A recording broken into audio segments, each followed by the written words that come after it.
Okay, ready? Yeah. Yes, when you are. Well, you're about to release the Barton EP, Mhm. a single since February. Why such a long gap? Well, we were gonna release something in July, but it would have only sold like the last record rather than the new one.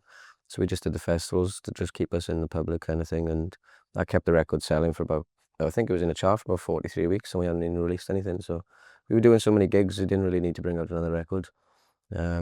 All the album was finished by about June, but like we made a few mistakes the last time because we released all the records too soon before the album, and by the time we were on the road, we didn't have any records left, so we thought we'd hold back a little bit this time.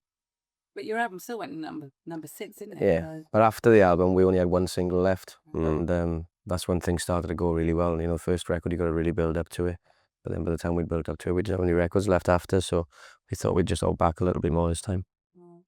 So how do you find time with all your festivals and all the work that you've been doing over the last couple of years? How do you find time to write the album? Do you have to shut yourself away, or can you do it as you're working? We finished recording in about January of '97. There's Or whatever. ongoing thing. And whatever songs came after that were just for the second record. When we looked at it as we got to write the second album, we just carried on writing songs, and by about August, by the time the album came out, Word Gets Round came out, we already had about 4 or 5 new songs anyway. So We done quite a lot in sound checks as well. We went to America for a month. We went to Australia for 3 weeks straight away after America. So we done quite a lot of writing. we were in America as well. Or if you were in Australia, writing. Writing, right? Now we done quite a lot of writing, Stuart. Now we done quite a lot of writing in the sound checks there. So that was Footsteps. Sound like footsteps. you got enough, but anyway, said sound checks once and everything. Just don't put the writing with So it. when you're doing your sound checks, what do you sort of have a little jam and like songs, new songs? Yeah, sometimes, yeah. If Oh, no, all the time. It was just then because Kelly was. I had ideas on a dictaphone, Yeah, and then it's the only time we could work out between each other, because before we got signed, we used to practice twice a week, and since we've been signed, we never practice once. It's the only time you get to practice is in the sound check. So Yeah, Plastic California, a song in the new album, was written in the sound check in Philadelphia, which is Kelly just had an idea and he just started it. And I think that night or the following night we actually played it in the gig, and so that was quite nice just to do that, just come up with a song and the next day play it live in the show. Like, And how's it go down? a bit weird America, because it's taking a piss out of America. But nah, it's kind of, it's a song about the way that we look at America and America looks at Britain, really. When you first go to America, or you first go to California, everything's really fake and plastic, and all the waitresses ain't really waitresses, they're actresses. But Americans believe that all the British people are really posh just because of the accent and stuff like that. I think we're all really intelligent. So it's like trying to make your mind up whether you really like America and they really like you. And it's like at the end of the song, you still haven't really made your mind up because it looks really good, but you don't really get on with the people that well because you're into different kind of things. So I don't know, it's a weird place, really. But they don't know whether to applaud you or punch you. Nah, they like the song. You know, they probably don't even get it in America, do they? They don't even listen to what you're doing after. They just go and they don't get anything over there, really, do they? They just say, yes. They don't get a lot, do they? Cool. They don't, do they? good guitar, man. They just don't get a lot. They don't get, it just goes straight over their heads kind of thing. Because we got a really silly sense of humor, and we can sit there and talk to American people, and they're just like, They don't seem to get sarcasm that much. Do you know what I mean? And we say exactly the opposite to what we mean, and they just like that. you take offense to me. Yeah. To take the gate sometimes. Is it fun winding them up? I bet it is, though. Yeah. Oh, yeah, Of course. So the whole country is run by, meet and greet and all that kind of thing. And you got to go around the radio stations and pretend you love everybody. It's a big place to stick your tongue down the back of somebody's trousers. You got to do that all the time, and it's just like, say, why? Like, you know what I mean? Oh yeah, it's nice to be. I agree. You should be friendly with people, blah blah. But you got to really go over the top with people, and they try and make you remember people's names. So it's like when we go back to America now, we just remember some guy who's out in Arizona somewhere who does this radio station. Like, just remember his name is Bob, and it's like, oh yeah, it's like, Wasn't what? Bob, it was Phil. It's just incredible. Sure is. It's just incredible. It's really important you remember these people. Have you played a lot of gigs out there? I mean, have you done an extensive tour of America? We've been over 3 times. Me and Richard went over the first time to do some promo when Stewart went down with glandular fever. Went down. He just went down. And then we went back over again to do like a 2-week tour. And then we went and did a month over there. The main cities have started to go really well. Like New York, San Francisco and LA and stuff like that. It's just, and Boston was really good. It's just the stuff in the middle where it's really dependent on radio and MTV. And we haven't had a great deal of support of that yet. But hopefully the next record can do a bit more. There's no in between level as well. It's like either they don't know you, or like everybody knows you. So I think we're gonna try and get a support with a name band and try and nick their fans like we did in Britain, really. When we toured with Skunk and Nancy and the Who and the Manics and stuff like that, and then 2 months later they start doing their own shows. Otherwise it's just a waste of like 60 grand to go over there and play to like majority of small clubs when there's only half full, and some of them are really full. Do you know what I mean? It just ends up being a waste of money. Is it the sort of college circuit that you do in America? That's a really big sort of market for rock. We didn't do that, really. No, we didn't do a college circuit. It was more in conjunction with a lot of radio stations. You know what I mean? Every kind of state you went into, it was different radio station. They'd be putting on the show, blah blah, and building a show up on radio and stuff. And they just got really weird laws out in America. Obviously, it's 21 to drunk. I go home. Oh, where's the next train from Wales? Oh, fucking hell. that's a special brewer. Trying to be really serious then as well. I was just trying to be... Start getting to the next question. Oh. No, but yeah, the writing. Let's get back to your writing process. Do you all sort of have an equal part in the writing? For this record, it's been pretty much. I've done most of the writing on like an acoustic guitar and a dictaphone. Just because we've never been together, we've been working constantly everywhere. And I took a guitar on a bus for about 2 tours, and it started to come out, and then a few songs I did in the house when we were going back home, and then we just get together and we had to go to Real World to start recording, and that's when we started putting it together, really. I didn't tell Richard playing the bass, I didn't tell Stuart doing the drums, because we've been together for so long, we naturally know what to do when the idea is put on the table, really. And then I go back and do the words and stuff like that, so that tends to be the way it happened when we rehearsing, start with something and then everybody joins in, that kind of way. It's really good developing a song as well, like that. Not knowing what you're gonna, like put into it, and just have a jam and work it out like that. And is there a sort of a boss amongst you, or is it quite democratic? Like if you don't like something and you don't like something, is it sort of voted out, or is it all? Do you all sort of tend to agree on most things? Pretty much, yeah. In the village drunk, so it doesn't matter anyway. We don't do anything if somebody else doesn't want to do anything. There isn't one person that says let's do this, and if the other two don't agree, if we all agree on something, we'll do it. We've all got different opinions now and again, but it's pretty much we all want the same thing out of what we're doing. So it's quite easy most times. The only thing we disagree on is like other people. So yeah, we argue mostly with other people rather than about what we're doing. But then, we're all right. We don't really argue at all, really. We got all the boys in the crew around us, and we just take a piss out of them for a living, and that lightens everything up. So yeah. So how long have you known each other then? I mean, have you grown up together? yeah. Me and Kelly used to live 8 doors away from each other in the same street. It's quite a small village. It's hard to get away from anybody in our village. It's only about 1,000 or 1,500 people live there. So we used to see each other all the time. And Kelly and Richard being the same age, they went to school together. I'm a bit older, but I knew Kelly and Richard anyway. So it's like all your brothers are the same age. So you just know all the family and everything. It wasn't like you had to get to know each other when you were in the band, because we all knew each other before, where most bands got to learn to live with each other on the road for the first time. You know what I mean? They've met each other through a newspaper or something like that. But we all done all that sort of thing before we got together. So I think that's how it was a lot easier, really. Yeah, definitely in the band. Mm-hmm. And do you still live in the same village? Well, I live a mile down the road now, but I'm not going to be here long going back. I still live in God's little green acre, as we like to call it. It's a very nice place. Beverly Hills is very picturesque. I live in Beverly Hills, Knott's Landing, over the river. It's called Over the River, just because I've got to go over the river to get there, obviously. No, it's a nice place. Everybody's really down to earth. All my family's there, all my friends are there. It's a great atmosphere to go out in the pub. It's brilliant. You know what I mean? You haven't got a phony mate up saying, "Oh, do you fancy going out tonight?" You just walk in there and everybody's in there. And it's just a brilliant place to live. Nobody hassles you. And it's They great. look at you as like local heroes in a way? It doesn't, you get less hassle there, and if we lived in London, then people say when you walk into the pub 10 minutes, it's over with. Do you know what I mean? They ask you where you've been, what you've been doing, and after that it's just back to, who they had an affair with or won the football. And it just goes back to simple things, and it's like the best of both worlds because you travel around and see all the things you want to see, but then when you go back here, it's right back down to earth, and it's better to have somebody you know knocking your door than a stranger knocking your door, I think. So it's nice to go back and have that grounding. Wow, that's good. And do you ever get dogged by fans and groupies and things?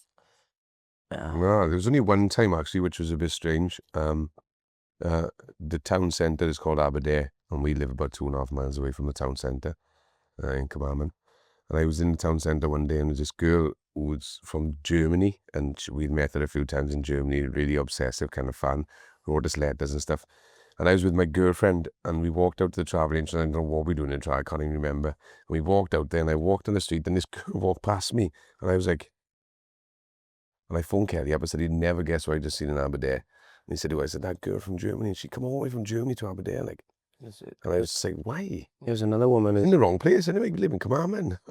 there was another woman as well who was about she must be my mother's age, about 50 odd, and her son interviewed us in France, and he was about our age, probably about the same thing, and he was talking to us, and he said, I was wondering who this woman was next to him, and then he introduced us as his mother, and I thought, well, what's his mother doing in the interview, like, is she giving him a lift or something? And then he tells us that she's our biggest fan, and she starts showing us these pictures, and she's standing in our street. She'd been all the way from France and taking pictures, and She's standing outside the club that we... She didn't realise that that was our street. She wanted to go to Wales and get an idea of where we came from and all that. And she's actually standing in our street. She's standing in Glenalmond Road. They tried to find the places as well, like in the songs, like Raymond's Shop and like the gates, the football gates and all that. Yeah. So the moral of the story is, don't do anything on the road because they'll find you. Don't come to Carmarthen. Does that scare you though, these sort of stalkers and obsessive? No, we've all got shotguns, it's okay. Yeah. Nah, it is a bit weird when you think about it. It is a bit weird because coming from Carmarthen, you're really naive. you are naive when you come into this situation. It's because when I bought my house, it was like my name is in the phone book, you know what I mean, and I didn't think two things of it. And we went to America. My girlfriend came to America for about a week. She came home, and on the answer machine was some lunatic of a girl singing Local Boy in a Photograph down the phone line. And she didn't leave a name, no mess. She just said, I'm going to be the next female singer in Stereophonics, to put the phone down. And that was kind of like, because my girlfriend played it to me down the phone, and I went ex-directed in straight away. And then you just you think to yourself, oh well, you got to do some things about it. But I'm ex-directed now, so I can't tell my phone number. Oh, you get to contact your family more than you get contact. Yeah, they know where your parents live. But my mother's the worst. Oh, terrible. His mother gets all your... My mother will have everybody in the house that she'll talk to them all, and she'll sit them. She won't know who they are. Oh, coming in, and it's Cup of tea. But that's the kind of place it is. Like, do you know what I mean? That's the kind of place it's always been.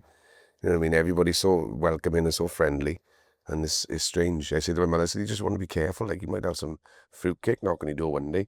Oh, I don't mind. It's sick. But there you are, aren't it?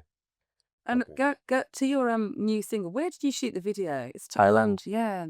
Tell us about that, because it must have been pretty... We were going to do it before we went. We were due to go to Thailand to do a week. Start that again. Sorry. Yeah. We were due to go to Thailand to do a week promotion, just to do some... We'd never been there. We were going to go to Japan for a tour, and they wanted us to go to Thailand just to do some interviews and some acoustic stuff. And we were supposed to do the video before we went, and it was supposed to be with a guy called Pedro. We did the pulp stuff, but it all fell through. We don't really know how. He's probably offered millions of pounds of Guinness or something like that. So we were left with no video, and we needed one.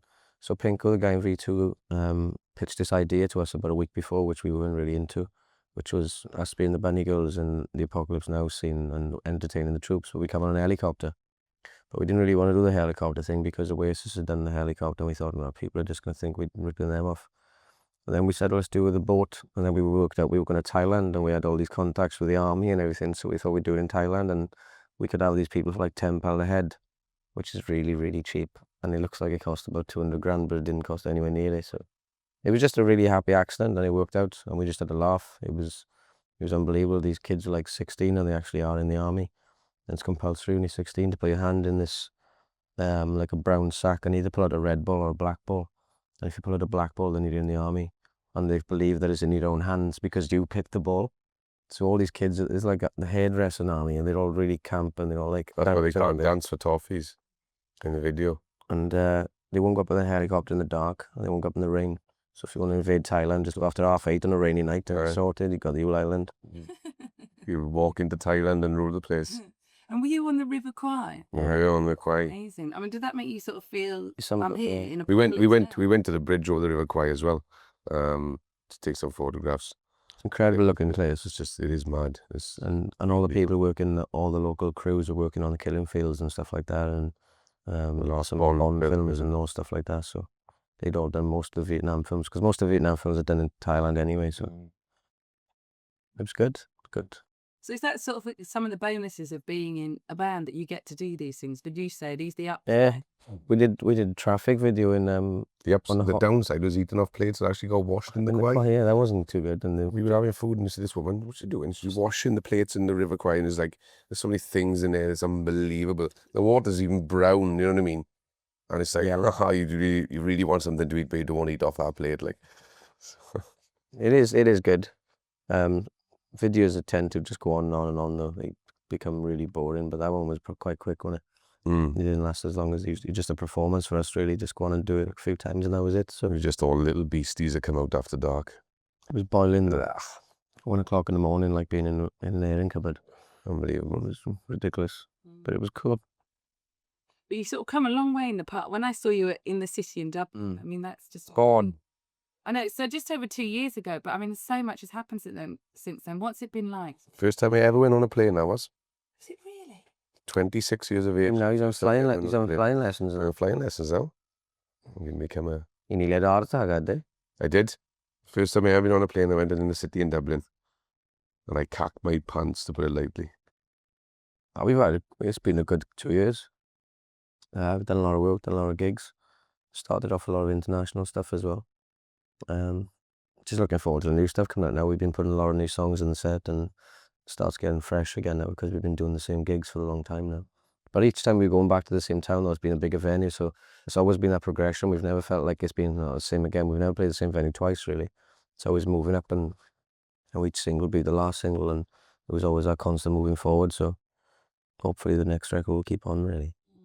And is The Bartender and the Thief sort of quite indicative of the sort of flavour of the album? I mean, actually, just give us a review from the horse's mouth of the album with the title. Just the album is going to be called Performance and Cocktails, and it was taken from a slogan from a club in New York, which can mean a lot of different things. It was just a weird night, and the slogan was good, and we just nicked it. It isn't that representative of the album, Bartender. It is about 3 songs. There's 3 songs which are quite rocky, and that's as hard as it gets, really. And then it goes from one extreme to the other. There's one song on it which we did on a piano, and I can barely play piano. We made a conscious effort not to put any guitar on it at all, and just put mellotron and some weird drums and stuff like that. So it does go from one extreme to the other, really. And then everything in between, which is just like traffic and Not Up To You and stuff like that, I suppose. But I think it's just took the natural step from the first to the second. Lyrically, it's grown up quite a bit. It's not so just small town. It's more in the vein of stuff like Traffic, which is just like Train of Thought kind of writing. Sounds a lot better. It's mixed by Al Clay. Same production boys, Bird and Bush, 2 lanky Kiwi people. That's a plug for them. Take them on, they're good. But no, we're happy with it. Use them. It's out in March. Yeah. And is the lyrics still like, I read in one of your interviews that you said that your lyrics are sort of like a diary. Is it the same sort of observation and... It like Word Gets Round is probably, it's always looking at other people rather than looking at yourself. There's probably a few in this one which looks more at ourselves and everybody else all the time, but it's not done in a really self-conscious way. You learn a lot in the 2 years and the things we've been doing, and you look at yourself a lot more because you're living on a bus with 10 people, and you learn to know what yourself is like and what other people are like, and you learn about characters and all sorts of things. So I don't know, it's just weird experiences, really. Everywhere in the world is pretty much the same, except you put into like a different environment and it's got a slightly different twist on it. So that tends to be the things you write about. We always said that we'd want to write about things that we've done and we know, and we would never write about driving down Sunset Boulevard in a Mustang with a blonde in the back. So the first thing we did in LA was get a Mustang and drive down Sunset Strip. So if we do write the song about it, at least we've said we've done it now. So blonde in the back. which shows in the back, your bleach there. Blonde hair, But have you adapted to sort of the life on the road? Does it quite suit you? I think so, yeah. The hardest part ever was America, because the drives are so long. It's like spending 24 hours on a bus, and it's just Bad planning. That was the world. That is, it's just like cabin fever. But in Britain, it's fine. You know what I mean? You do the show, you get on the bus, maybe have a few drinks or whatever you want to do. Go to bed, say 2, 3 in the morning, and you wake up and you're outside the venue. You know, and then you just If you got a good tour manager in America, though, I think it'd be a lot better. I think we had a tour manager, but didn't really give that much, really, did he? But it just was a chocolate fire god. Yeah. I think if we didn't take our own crew as well, if we had like American crew or dead doing like our crew's jobs, we were to come back after a weekend. It's really important for us to take all the boys that we know, because as much as it is about the job, it just keeps us sane, really. So it just takes the pressure off the three of us having to entertain each other all the time, having your friends with you and stuff like that. So it's a better way of doing it. Be quiet. That's where this is hotel, you know. Do you own this place, then? You enjoying this? Just my thread now. So yeah, that's sort of I will then. Okay. But is it all you thought it would be, sort of the success and being in band? You think it's going to be a lot more glamorous, don't you? You don't realise that. Becomes a job. You don't realise when you're looking at the gig guide and you see bands doing 6 gigs in a year. You think, it must be a great life doing 6 gigs. Then you're off in the Caribbean for the rest of the year. You don't realise you're doing interviews and Kicking it in the career. doing the same in every country. You don't realise the promo. The promo is the biggest shock, I think. You don't realise how much work we've done in interviews and stuff like that. Because like for the first year when we weren't getting any national press and stuff like that, we were doing so much regional, small stuff, like student stuff, and just like regional newspapers and things like that. That's pretty much how we started selling our tours and things like that, just by doing that. Because the Melody Maker and NME weren't really interested in us because they couldn't find an angle to write about. Now that they have found an angle to write about, they want to turn it around. It just goes around in circles. So. But why did you want to be in a band in the first place, all of you? What was it for? Was it for your sort of rock and roll lifestyle, or to get your music out there, or what? I'm just bored. Just started Money, doing drugs, and women. No, it wasn't like Kelly said, it was boredom. That's the reason why the band started. It was through boredom, and obviously, it became a habit. We didn't look at it as an ambition. We didn't think, we've got to start a band. I was 12, he was 16 when we first started doing stuff. So it was just like. And obviously you get into it, and then obviously ambitions do come into it. Then you want to get a record deal, and you want to do this for a living. The biggest thing was just to get signed. Apart beyond that, I never even looked at. The main goal was to get signed, and we didn't know what that would involve. But that was the only thing we ever looked for, was a record deal. And I never thought of being famous, never thought of money, never thought of anything like that. We just wanted to get signed so we could put out a record, and that was as simple as that. And then when you think about it now, it's a weird way of thinking, because a lot of people just get in a band because they want to be a rock star. And it would never even cross their mind, that thing. It never crossed my mind anyway. I never thought, It's making that achievement when they're getting signed. But have you ever had any doubts all the way through? Are you pleased that you've chosen this career path? I am, yeah. Yeah, on its worst days, better than working in a factory. Think I'll pack it in and buy a pickup. But do you have that sort of insecurity and fear of sort of losing it all? Because you do have to sort of keep up this momentum, promotion, tour. There's bands getting dropped every day. And, a few of our friends have been dropped, and when you hear stories like Mercury going to drop 50 out of 70 bands, it must be frightening for people signed to Mercury. But I think that we've always had the impression, and we've always been said in interviews, this about songwriting, and whether it comes across crap in an interview because we ain't cutting ourselves up or jumping out of a window, we'll last a lot longer than people cutting themselves up and jumping out of windows because we're writing songs. And I think if we did get dropped by a record company, I think somebody else would pick us up because we know we can write songs, and that's the only way to stay in this business is through writing songs. That's why people like, from Paul Weller to Aerosmith are still here today, because they write good songs, whether you like the bands or not. You know what I mean? They're still doing things which appeal to people, and that's all we're interested in. The day we start writing crap songs and songs that we ain't happy with, then we'll go off and do something else ourselves anyway. That's what music's about. At the end of the day, just playing live and writing. People end up doing this image thing too much, I think, and it all gets blown out of proportion. But it is a bit. We have thought about it. We have had conversations over the last few months when we've seen all these people getting dropped. But I think we're confident in what we're doing at the moment. Hopefully we can just keep doing it. And finally, because I know that you've got to go. No, that's sorry, but now that you are in it and you've sort of achieved so much, what do you have a sort of a picture, a global picture of what you want to do with the Stereophonics, like a goal or an ambition between you? Or? Just to try and build up what we've done in Britain all over the place, really. Be nice to walk on stage like Jimmy Page or Plant last night in their 50s and still entertain like they did. It was quite good, actually. It was very shocking. I thought you were just going to see two old guys on a stage. Shrimping board. And it was just out this world. He was out this world and guitar, and his voice was brilliant. And it was just, to keep doing that for so many years and then still walk on stage and still entertain, say, 10, 15,000 people in Wembley. It's amazing. Hopefully we'll be able to do it. I don't know if I'd live that long. Another way you go. We've tried to do as much as we can outside of Britain as well, and that's one of the main reasons we signed to V2, because the international ideas they had. And we play in venues playing the same size venues in France, so we're doing in Britain up to 1,500, 2,000 capacity, stuff like that. So I think we've made a good start in other places. Australia and Japan is going stuff really well. So I think if we could, play the same size venue all over the world, we'd be happy doing that and just build it up slowly. I think it's important to appeal to different types of people rather than just, everybody thinks the world revolves around the enemy and the melody maker and stuff like that, and it doesn't. And they're just some smudgy tabloid paper which people think the world, that's it, and it's not. You go to France and they talk to you about what music is really about. They don't talk to you about, what supermodel have you shagged this week and stuff like that. Because we haven't, yeah.